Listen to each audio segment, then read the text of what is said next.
Hello,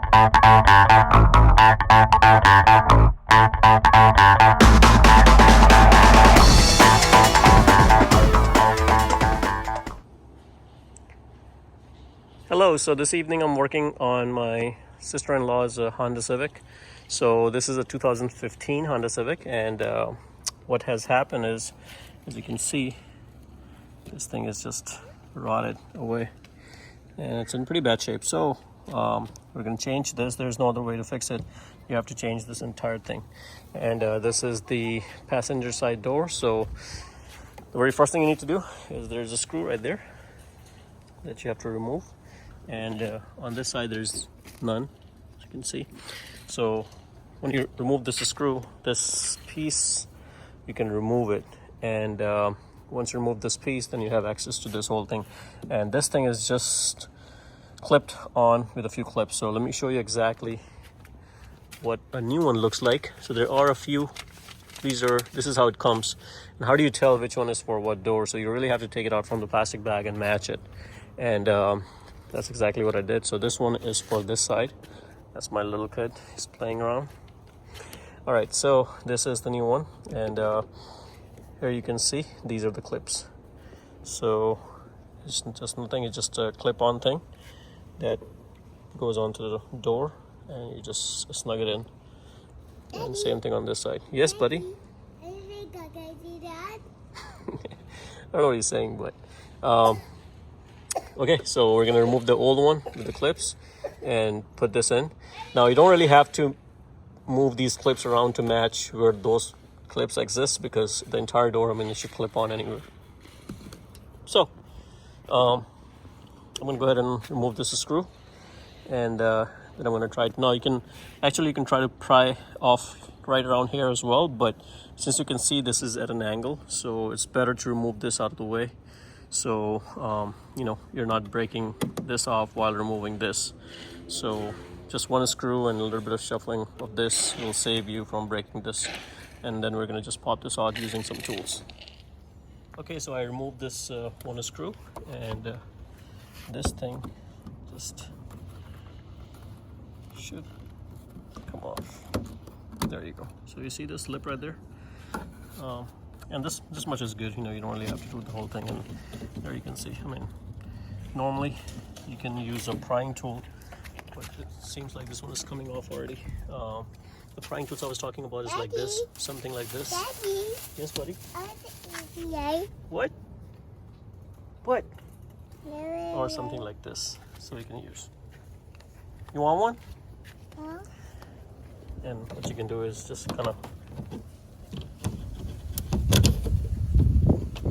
do it like this and just yank it out. Okay, so I literally just yanked this whole thing out, and this whole thing came out. It was a little bit stuck over here on the front, but I came on the front side and just yanked it up, and it came off. So there it is, the old one. And as you can see, there's nothing literally you can break except for these clips, which don't really matter because you're going to be replacing it anyways, right? So I broke this clip, but I don't care. So that's it for this side, and now we're gonna go ahead and install them. Again, you don't have to match the clips.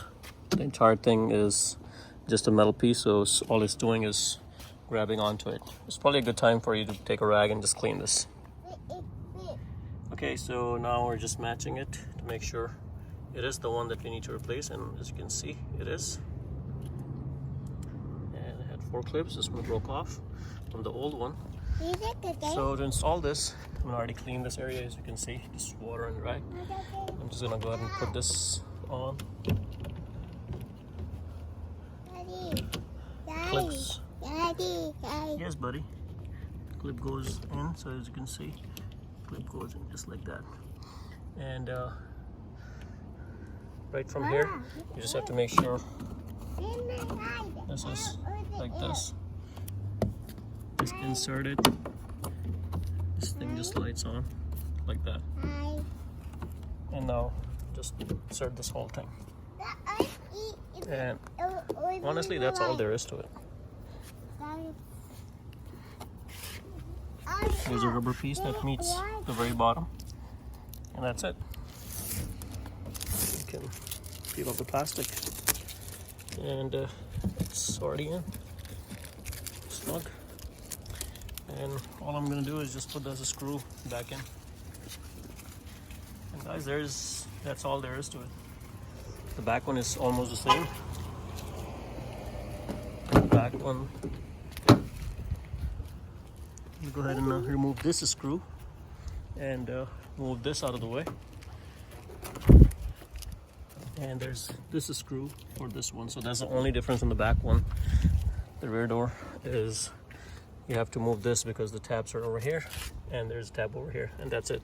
Move that out of the way, yank it out, and put the new one in, and that's it. Just a little tip on the back door. There's this clip that kind of sticks or hold this thing in right from here. So I just had to yank it out a little bit harder, but it was fine. It kind of came off. So just something to know on this side. On this side, there is this rubber seal that you have to peel it off. It just peels off and then goes right back in. So there's nothing, no glue or anything like that. And all you have to do is just move this out just a little bit. So, and that's it. Then you can just pop this out and remove it. Yes, buddy? Hi. And that's it. So I'm gonna go ahead and remove this in. Just to remove this, it's, hey, no, you cannot do that. Son wants to do the whole thing. This thing just take the prying tool and just pull it outside, and that's it. This is gonna come off, and then I'm gonna replace it with the new one. Just make sure when you do that, put your screw on and roll your windows up and down, all 4 of them, because just in case if something fell or something you didn't see and the windows are not rolling down, or if any of this is catching the window, you definitely don't want that. So make sure you install it and then roll your windows down and test it. Make sure everything is working good, and then move forward. Okay, so it's all complete, as you can see. Now, one trick I'm going to tell you to watch out for sure when you're removing this. Pull this upwards, especially this one, because it really needs to be pushed up. The front ones are a lot easier to do, so these are a lot easier to do as compared to the one on the back, only because you have 2 sides. On the front, you just need to remove this one. There's nothing to remove over here, so it makes it a lot easier to do the front ones. The back ones wasn't too bad. It's just you have to remove this guy and this guy. Now technically you can leave this guy in and only remove this guy and try to fit it from here. It's a little bit tricky. It just will make your job a lot easier if you don't remove it. But if you do remove it, it also makes it easier because you have a little bit wiggle room to play with. It's just to put these back, it can get a little bit tricky. So again, remember, when you're removing these two, you have to push it up a little bit because there's a notch, 2 notches on each of them, that needs to come out. So it just slides up and then moves out. That's pretty much there is to it, nothing else. I completed all 4 sides. So this side is all done. You can see with the new one, it's properly sealed, so the water is not going to get in. And that's it. So that's it, guys. That's pretty much there is to it. And thanks for watching. Please subscribe to my channel and like the video. Thank you.